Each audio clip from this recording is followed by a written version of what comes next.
A mensagem de hoje é o complemento das duas trazidas aqui, relacionadas ao Evangelho de João, no capítulo 17. Relacionadas à oração que Jesus fez e que foi registrada no capítulo 17 do Evangelho de João. Já dissemos, essa é a terceira e última parte dessa oração, e dissemos anteriormente que é o registro mais longo de uma oração de Jesus nas páginas do Novo Testamento. E essa oração tem duas partes principais. A primeira, já vimos, Jesus, ela registra a oração de Jesus por si mesmo, João 17, 1 a 5, isso já examinamos. A segunda parte registra a oração de Jesus pelos seus discípulos, vai dos versos 17, versos 6 a 26. Nesta segunda parte, nós já vimos, primeiro, a oração intercessória de Jesus por seus primeiros discípulos. Isso nós examinamos nos versos 6 a 19. Hoje nós queremos viver, em segundo lugar, a oração intercessória de Jesus por seus discípulos, seus primeiros discípulos, e por aqueles que viriam a crer nele por meio da palavra dos seus primeiros discípulos. Ou seja, Jesus orou por aqueles que estavam ali e por aqueles que viriam depois a ser seus discípulos.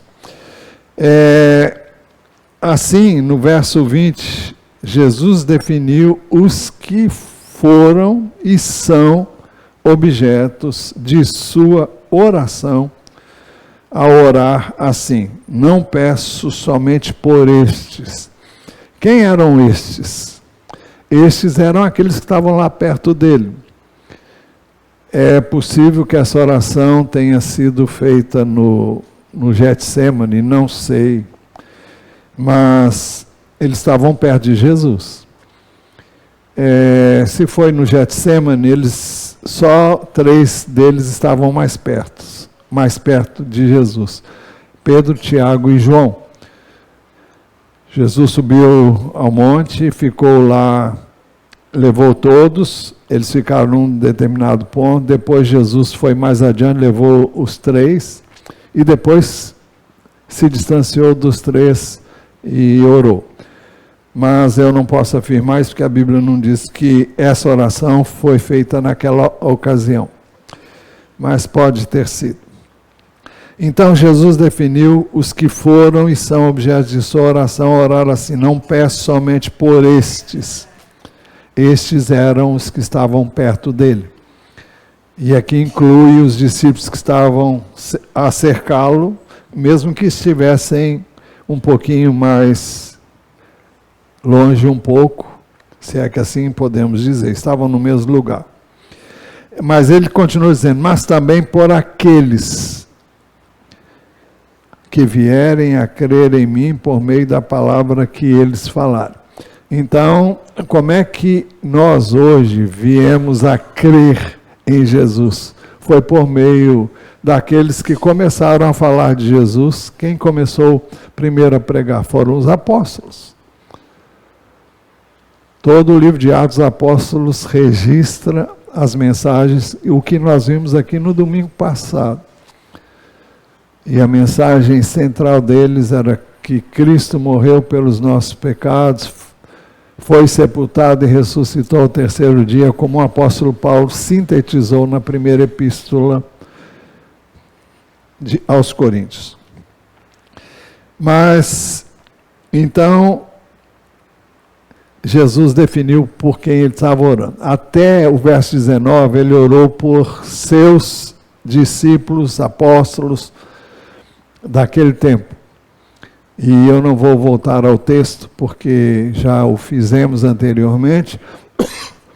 Do verso 6 ao 19, ele estava orando por aqueles seus discípulos, os que o Pai havia dado a ele para que ele pudesse ministrar a eles durante o período em que ele esteve ministrando, 3 anos e meio.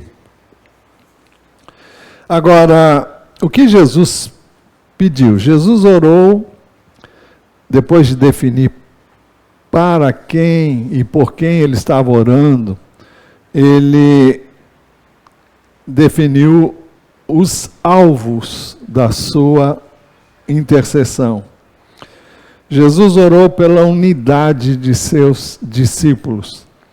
Ele disse assim: não peço somente por estes, mas também por aqueles que vierem a crer em mim por meio da palavra que eles falarem. Agora ele diz: a fim de que todos sejam um.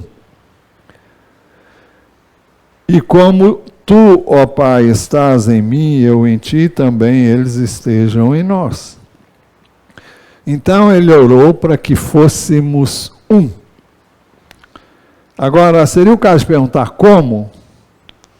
Jesus explicou: e como tu, ó Pai, estás em mim e eu em ti, também eles estejam em nós. Então Jesus estava orando para que a mesma unidade que existe entre o Pai, o Filho e o Espírito Santo, que não é mencionado aqui, mas só um pouquinho mais tarde, daqui a pouco, mas ele estava orando para que nós fôssemos um, como o Pai, o Filho e o Espírito Santo são um. E tem gente que faz uma confusão quando vai orar, e no final das contas não sabe nem com quem está falando, porque é uma mistureba, e é preciso que ao nos relacionarmos com Deus, saibamos com quem estamos falando. A unidade entre eles é perfeita, mas devemos saber o que estamos fazendo, com quem estamos falando, em nome de quem e por quê. E a compreensão da unidade que há entre o Pai, o Filho e o Espírito é muito importante para que nós possamos nos relacionar com eles de forma adequada. Jesus disse: como tu, ó Pai, estás em mim e eu em ti, também eles estejam em nós.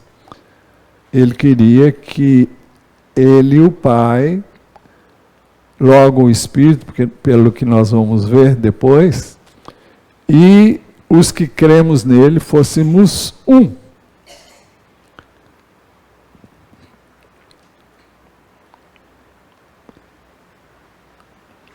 Eu sou uma pessoa, você é outra pessoa. Eu não posso estar em você, você não pode estar em mim.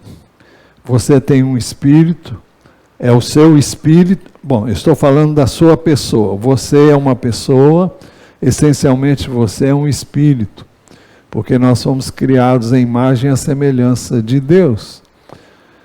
E nós nos relacionamos com Deus no espírito.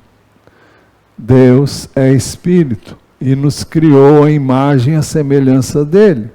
Por isso somos um ser espiritual. Essa é a nossa essência, e essa é a unidade, e é nesse sentido que ele diz, ele ora para que nós fôssemos um, assim como ele e o Pai eram e são um, que nós também fôssemos um, mas não apenas entre nós, mas com o Pai e o Filho. Isso é possível por meio do Espírito, nós vamos ver já já. Então, eu sou uma pessoa, cada um de nós é uma pessoa distinta uma da outra, mas eu não posso estar dentro de você, e nem você pode estar dentro de mim. Como isso pode acontecer, então? Bem, no contexto da trindade ou triunidade de Deus, isso é possível porque os três são Deus. E o Pai é Deus, o Filho é Deus, o Espírito Santo é Deus. E porque Deus eles são onipresentes, oniscientes, onipotentes. Oni quer dizer todo, onipresente significa que Ele, o Pai, Ele, o Filho e Ele, o Espírito Santo, podem estar em todos os lugares ao mesmo tempo. Eu não posso, você não pode. Nós não podemos sequer estar um dentro do outro. Mas o Pai pode, o Filho pode, o Espírito Santo pode. Então, Deus é onisciente, Ele sabe de tudo e de todas as coisas. Não adianta querermos esconder nada dele, porque Ele sabe de todas as coisas. Ele é onipresente porque Ele está presente em todos os lugares. E Ele eu falei onipresente, onisciente e onipotente, todo poderoso, né?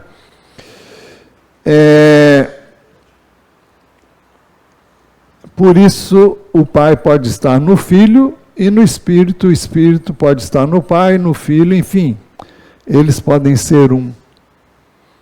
Jesus declarou em João 10,30, eu e o Pai somos um. E muita gente interpreta isso como uma afirmação de que são a mesma pessoa. Não são.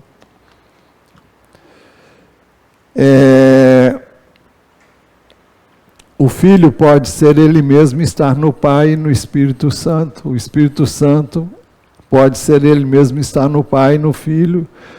E o Pai pode estar no Filho e no Espírito. Assim, os três podem ser um.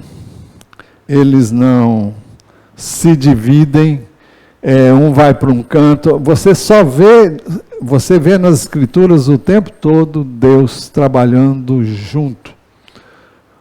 Pai, Filho e Espírito Santo estão sempre juntos. Eu podia mencionar aqui inúmeros textos que mostram isso no Velho Testamento e mostram isso no Novo. Quando um fala, está falando em nome do outro.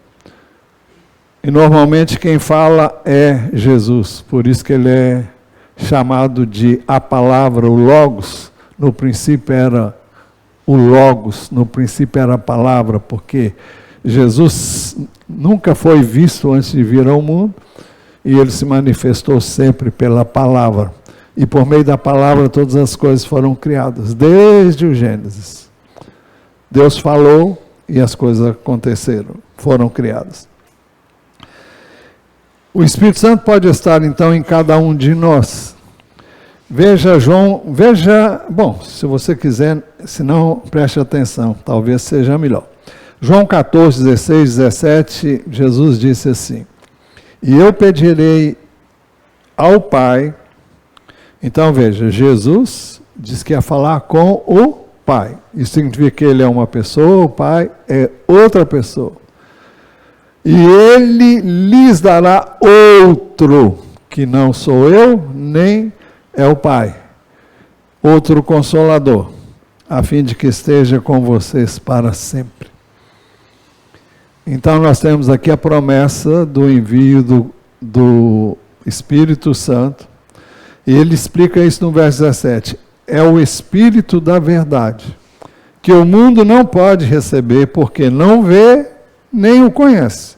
Vocês o conhecem, porque ele habita com vocês e estará em vocês. Até esse momento ele estava com eles, com os discípulos de Jesus, na pessoa de Jesus.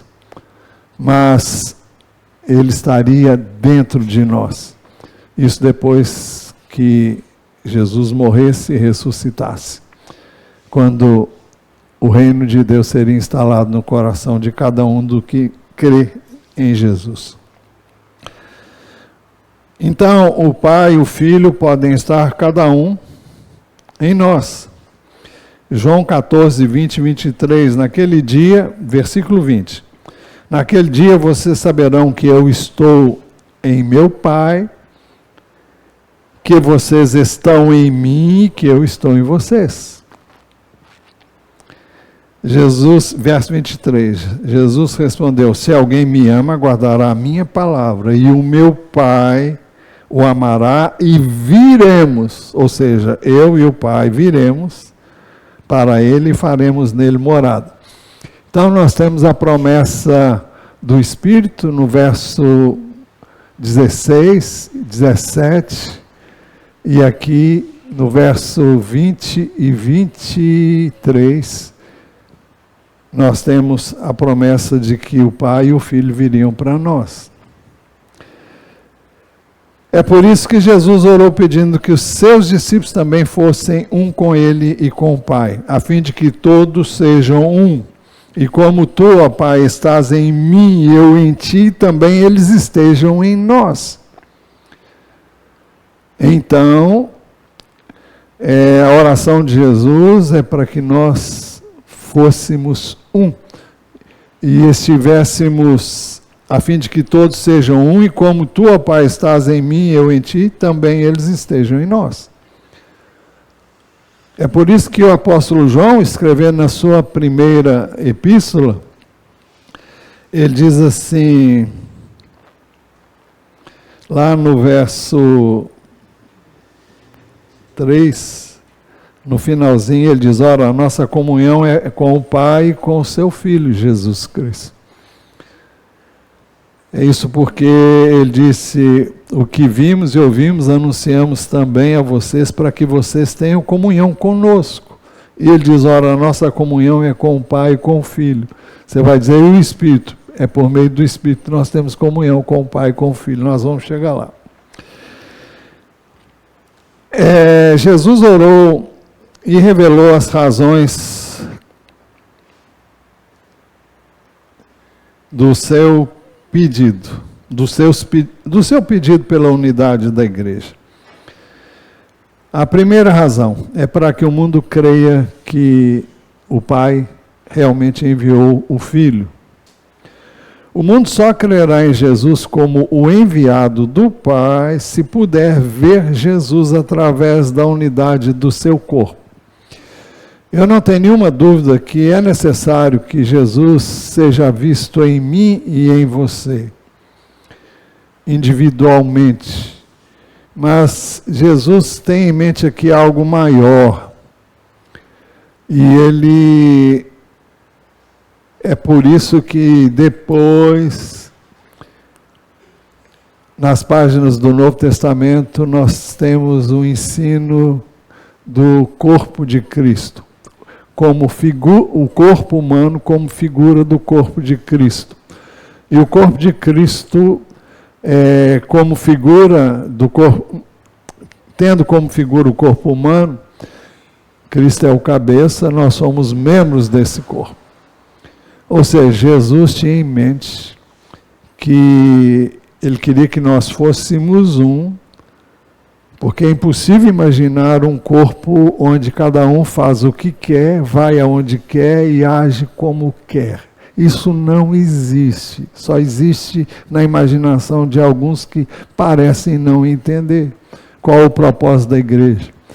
Porque tem pessoas que pensam que pode viver a sua vida independente, em casa, do jeito que quer. Não é assim, não. Nós somos igreja, nós somos corpo de Cristo. E precisamos, então, entender que corpo tem que estar junto um com o outro. Os membros agem. Aliás, Deus age através do corpo de Cristo.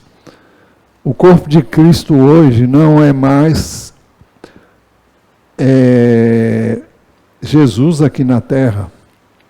Ele diz: se o grão de trigo cair na terra e não morrer, fica ele só, mas se morrer, dá muito fruto. Então, Jesus é esse grão que morreu e frutificou. Se ele não morresse, seria só ele. Mas com a morte dele, a vida que havia nele pôde chegar a nós. E o propósito dele é agir por meio do corpo. E o dedo não faz a mesma coisa que o outro dedo, e nem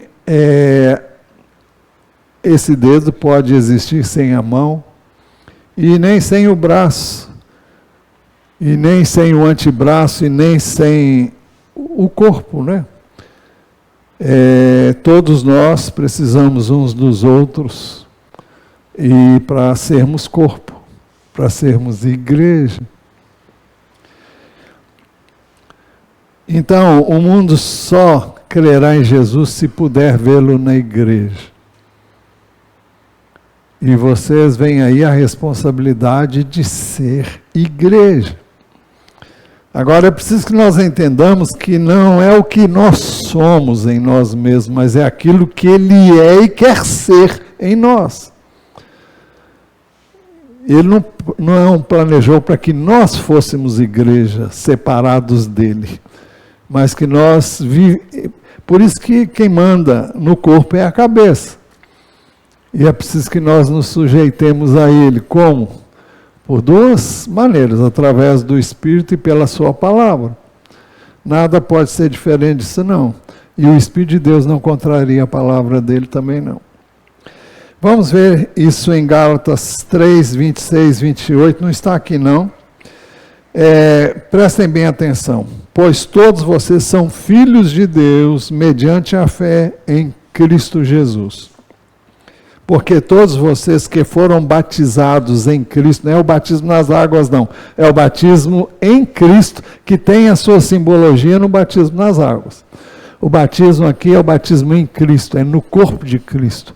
É quando você crê em Jesus, você é imerso dentro dele. E quando você sai da imersão, por isso que o batismo, você não fica lá embaixo o tempo todo, você se levanta e sai. Você sai com as características de Cristo. Você é imerso em Cristo para receber o Espírito que habitava em Cristo, quando Ele veio aqui, e para pensar como Ele, agir como Ele, viver como Ele. Isso é mais complexo e é preciso... Eu não vou falar sobre isso agora.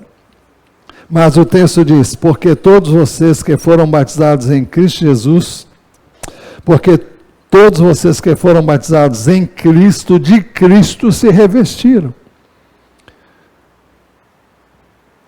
Assim sendo, não pode haver judeu, nem grego, nem escravo, nem liberto, nem homem, nem mulher, porque todos vocês são um em Cristo Jesus.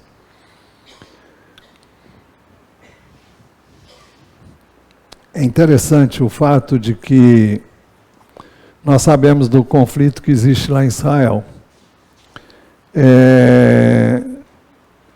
Sabemos que muitas vezes é pregado uma situação de belicosidade, de guerra entre palestinos e israelenses. Mas quando as pessoas se convertem, tanto o israelita quanto o palestino se convertem a Cristo, eles vivem bem um com o outro. Aliás, não é só isso não, muita gente acha que eles vivem às turras. Nós estivemos lá há alguns anos atrás e nós vimos que eles convivem pacificamente uns com os outros. Existem regiões de litígio, mais insuflada por grupos que têm esses interesses, mas a convivência entre eles é pacífica. E eles vivem bem. Bom, nós vimos isso com os nossos olhos lá. Não estou dizendo que todo mundo é assim, mas aqui diz que na igreja podem conviver pessoas. Aqui cita pode haver, sendo assim, não pode haver judeu, nem grego, nem escravo, nem liberto, nem homem, nem mulher, porque todos são um em Cristo Jesus. Então não existe essa separação, porque Jesus está falando de pessoas que foram batizadas em Cristo, que têm o mesmo Espírito de Deus, que foram recriadas em Jesus. Bem, Jesus havia dito em João 17:18, assim como tu me enviaste ao mundo, também eu os enviei ao mundo. A mesma missão que o Filho recebeu do Pai, foi a que o Filho deu a nós. Seu propósito, então, é revelar ao mundo a unidade da igreja do seu corpo. Jesus queria ser visto através do corpo dele, que é a igreja. É por isso que Efésios, Paulo escrevendo aos Efésios, capítulo 4, verso 4 a 6, ele diz: há somente um corpo, um só Espírito, como também uma só esperança para a qual vocês foram chamados. Há um só Senhor, uma só fé, um só batismo, um só Deus e Pai de todos, o qual é sobre todos e está sobre todos. Aqui fala de unidade. Por isso Jesus orou para que o mundo creia que tu me enviaste. Para que houvesse a unidade que Jesus pediu, ele afirmou: eu lhes transmiti a glória que me deste, para que sejam um como nós o somos. Então aqui explica como é que podemos ser um. Eu não posso estar dentro de ninguém, mas Deus pode. Então Jesus está falando: eu lhes transmiti a glória que me deste, para que sejam um como nós o somos. Que glória é esta? Jesus está falando do Espírito de Deus. E eu tenho muitos textos aqui, posso mostrar para você o texto de que em Lucas capítulo 4, onde registra o batismo, aliás, o capítulo 3, registra o batismo de Jesus, e quando o Espírito veio sobre ele, e ali, a partir dali, ele foi para o deserto, guiado pelo Espírito, e depois a Bíblia diz que ele saiu dali no poder do Espírito Santo. Então isso mostra o Jesus homem, dependendo inteiramente do Espírito, e é isso que ele deseja que eu e você vivenciemos como igreja. Não é o que eu sou, é o que o Espírito de Deus é em mim. E o Espírito de Deus representa Jesus aqui na terra. Isso já é uma outra história que a gente não vai poder falar agora. Eu tenho que correr, porque eu já vi que meu tempo está acabando. Então vamos ver o que Pedro diz sobre esse assunto para trazer mais luz. 1 de Pedro, capítulo 4, versículo 14. Pedro diz assim: se são insultados por causa do nome de Cristo, vocês são bem-aventurados, porque o Espírito da glória, que é o Espírito de Deus, repousa sobre vocês. Por que que somos perseguidos? Por que que somos incompreendidos? É porque o Espírito de Deus está sobre nós e habita em nós. Aqui ele fala do Espírito da glória, e ele explica que é o Espírito Santo. Isso para podermos dizer, para podermos entender o que Jesus disse: eu lhes transmiti a glória que me deste, para que eles sejam um. Eu lhes transmiti a glória que me deste, para que sejam um como nós o somos. Então, o que traz a unidade é o Espírito de Deus. Escrevendo aos Coríntios, o apóstolo Paulo diz: porque assim como,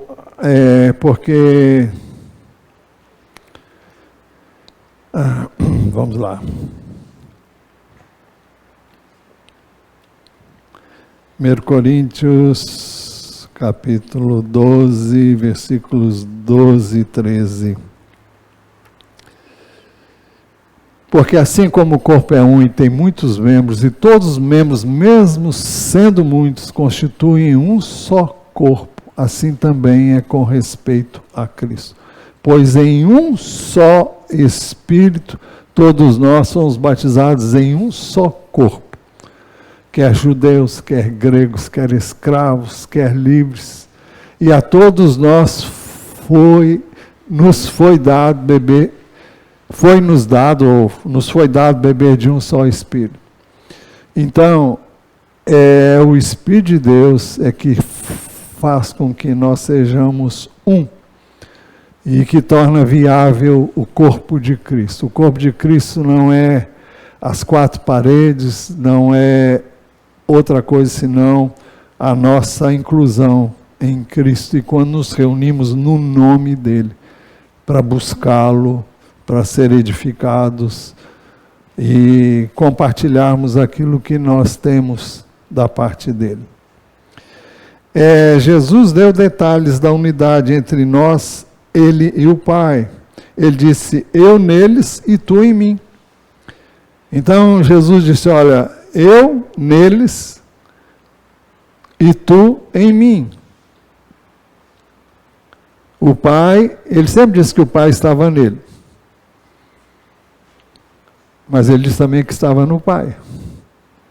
Mas ele aqui diz, eu neles, neles quem? Os seus discípulos, nós, hoje, seus discípulos. E tu em mim.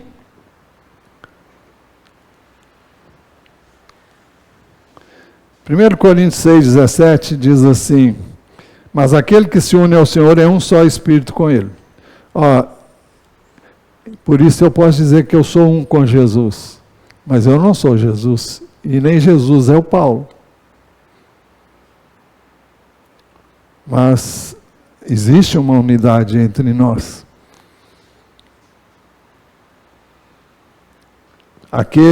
Mas aquele que se une ao Senhor é um só Espírito com Ele.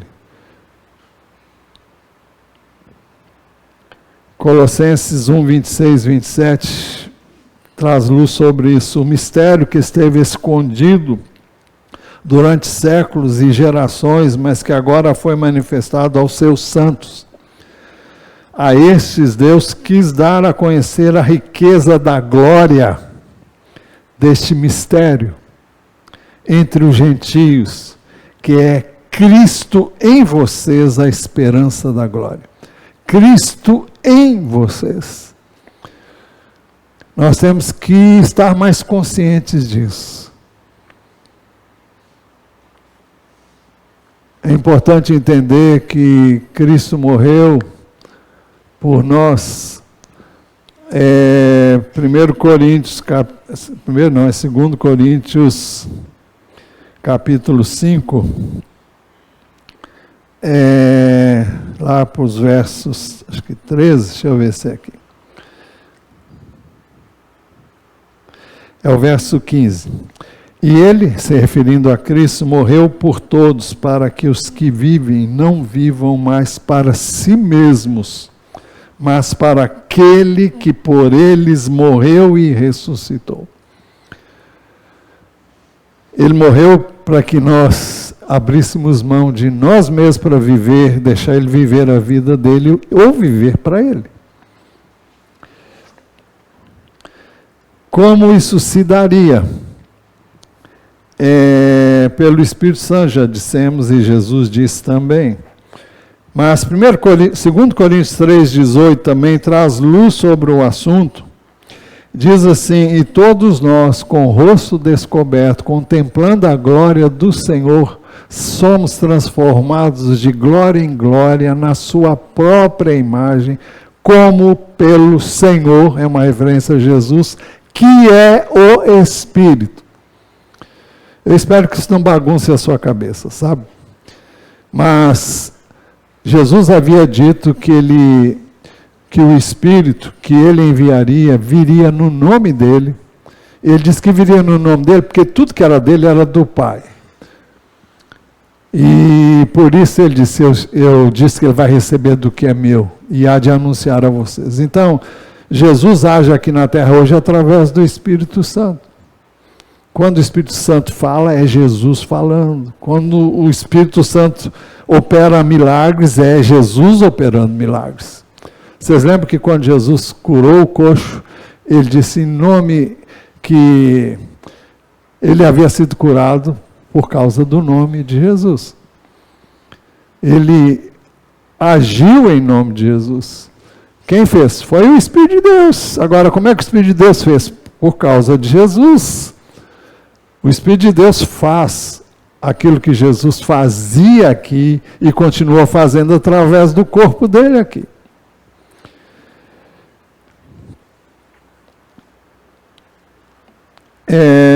Eu neles e tu em mim, Jesus disse. Em João 14, 10 a 11, a gente lê assim: você não crê que eu estou no Pai? Conversando com Filipe. E o Pai está em mim?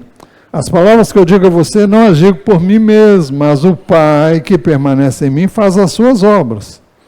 Creiam que eu estou no Pai e que o Pai está em mim. Creiam, ao menos por causa das mesmas obras. Jesus diz, quando esteve aqui, esteve em obediência, e a obediência ao Pai, como? Através do Espírito de Deus, que estava sobre ele. E a mesma coisa é hoje. Jesus está em nós por meio do Espírito Santo, e podemos dizer o Pai também, porque eles não se separam. Eles estão sempre juntos, desde a criação.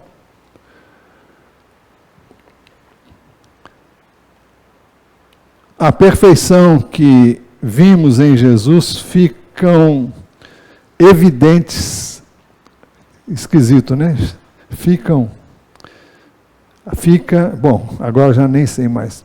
A perfeição que vimos em Jesus ficam evidentes na unidade. Ou teria que ser, fica evidente na unidade. Eu neles e tu em mim, a fim de que sejam aperfeiçoados na unidade. Então, como é que nós somos aperfeiçoados? Através da unidade que temos com o Pai e com o Filho. Eu neles, Jesus em nós, e tu em mim. Para quê? A fim de que sejam aperfeiçoados na unidade. Então, essa unidade já existe. Agora, ela precisa ser preservada.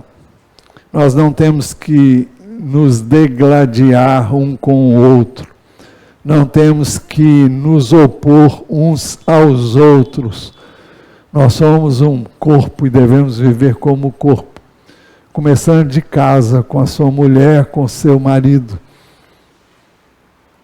Então, nós temos que entender que o propósito de Jesus, ao nos dar o seu Espírito, é que vivêssemos em unidade, em harmonia.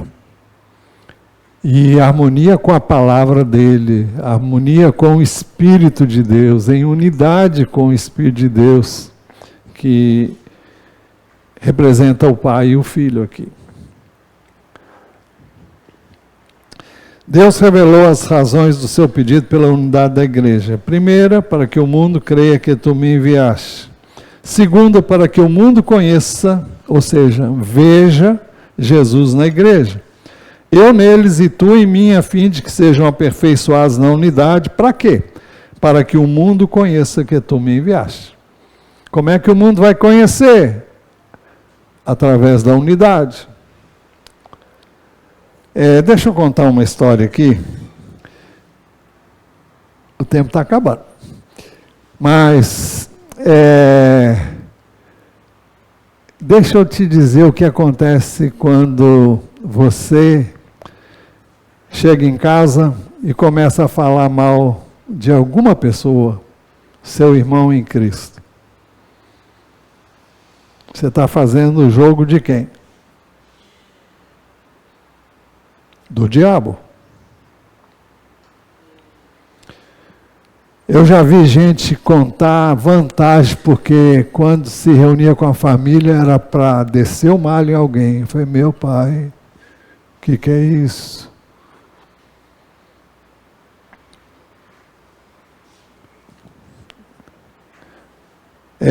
Como é que o mundo vai conhecer? Imagine uma família onde nem todos são crentes. Você reúne a família e começa a falar mal de alguém da igreja. aquele que não é da igreja não vai querer nunca vir aqui. Não vai nunca querer Cristo, porque se é isso que acontece, então nós devemos ser, por isso que Jesus disse, nos ensinou a orar e perdoa-nos as nossas dívidas, assim como nós também perdoamos aos nossos devedores. Antes de criticar os outros, Jesus disse que a gente tem que tirar a trave do olho antes de querer tirar o cisco no olho do outro. Porque ninguém pode dizer, eu nunca pequei. Só Jesus pode dizer isso. Ele diz, quem me convence de pecado? Mas se você disser isso, você está frito. Mas a terceira razão para a gente terminar é para que o mundo conheça o amor do Pai por nós, o mesmo amor do Pai por Jesus. Jesus disse, eu neles e tu em mim, a fim de que sejam aperfeiçoados na unidade, para que o mundo conheça que tu me enviaste e os amaste, como também amaste a mim. E aqui a gente fica sabendo que o amor que o Pai tem por nós é o mesmo que Ele tem por Jesus. Por isso que nós somos chamados de irmãos, inclusive tendo Jesus como irmão. A Bíblia diz isso. Não vamos trabalhar isso aqui agora. Mas é por isso que o propósito de Deus é de nos conformar à imagem de seu Filho, para que ele seja o primogênito entre muitos irmãos. Acabei falando, né? Então, o mundo precisa saber isso, que somos objetos do amor de Deus. E esse amor tem que transbordar em nós, em palavras, ações e atitudes. Muito mais em atitudes e ações e, por último, palavras. Porque se você fala e dá mau exemplo, agora, e se eu dei mau exemplo, já pisei na bola, vai lá e pede perdão. Digo isso aqui sempre. Errar é característica do ser humano, porque ele não é perfeito. Mas se você errar, vai lá e se humilhe, peça perdão. Olha, eu errei, não é assim. Por que Deus manda a gente confessar pecado se Ele já perdoou, já morreu por todos eles na cruz? Primeiro que eu tenho que reconhecer que o que eu fiz é errado à luz da Bíblia. Ou seja, da palavra de Deus. Segundo, para que eu tome vergonha e busque nele o poder para não voltar a pecar. Nós precisamos confessar, nos arrepender, e o arrependimento tem que ser de coração. Nós não podemos nos arrepender da boca para fora. O arrependimento tem que ser do coração. Coração quebrantado e contrito não desprezarás, ó Deus. Então, Deus se agrada de um coração quebrantado, um coração que conheceu a sua miséria, conheceu o seu potencial para o pecado e que fica muito triste de verdade e se arrepende e se prostra diante de Deus e se humilha e diz: pequei contra ti, como Davi disse: Pai, pequei contra ti, pequei contra os céus e contra ti. Salmo 51. Olha, eu tinha muito mais para dizer, mas eu só vou para o último texto. João 17, 24. Jesus orou expressando a sua vontade em relação aos seus discípulos quando eles deixassem esse mundo. Ele disse: Pai, a minha vontade é que onde eu estou, ele está falando onde eu estou, ele não estava aqui na terra, mas ele está falando já num futuro que está prestes a acontecer. Ele fez isso em várias ocasiões no Evangelho de João. Pai, a minha vontade é que onde eu estou também estejam comigo os que me deste, para que vejam a minha glória. Onde é que você vai ver a glória de Jesus? É lá no céu. Que me conferiste, porque me amaste antes da fundação do mundo. Quando nós formos para lá, nós vamos ver Jesus na sua glória. A glória que o Pai deu para ele desde o início. Porque desde o início o Filho está com o Pai e o Pai está com o Filho.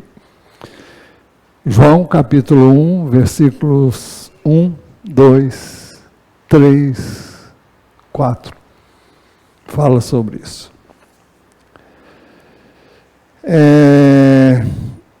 Concluindo, Jesus concluiu a sua oração intercessória revelando as razões dos seus pedidos. A primeira no verso 25. Pai justo, o mundo não te conheceu, eu porém te conheci. E também estes, se referindo aos seus discípulos, reconheceram que tu me enviaste. Então Jesus está orando por aqueles que reconhecem que Jesus foi o enviado do Pai. E que falou em nome do Pai, que agiu em nome do Pai, que operou maravilhas em nome do Pai. Veio para glorificar o nome do Pai. E Jesus, e a Bíblia diz que, e ele diz que nele, aliás, e Jesus queria que em nós ele também fosse glorificado. Segundo, eu lhes fiz conhecer o teu nome e ainda o farei conhecer a fim de que o amor com que me amaste esteja neles e eu neles esteja. Então, como é que você vai conhecer mais e mais do amor e entender e receber e vivenciar isso na sua relação com o Pai, o Filho, por meio do Espírito? E como é que isso acontece? Quando você lê a palavra de Deus. A palavra de Deus é tremenda e ela mexe conosco todo dia. Eu e a Ana Bia vivenciamos isso. É um tempo muito especial que nós temos. E Deus fala, Deus se revela, Deus mostra o caminho, a direção, a orientação, quando nós paramos para examinar as Escrituras. E a outra é a oração. Não há como ser cristão sem conhecer a Deus através da palavra e sem oração. Pode ser religião. Mas religião é perdoe. Você sabe o que eu ia falar, né? Eu vou usar outra palavra. Religião é uma chatice. Porque não tem vida, não tem relacionamento. Nós adoramos e servimos um Deus que é Espírito. E os que convivem, conhecem Ele, têm esse relacionamento com Ele no Espírito. E para ter esse relacionamento é palavra e Espírito. É palavra e oração, é vida com Ele. Não tem outra coisa.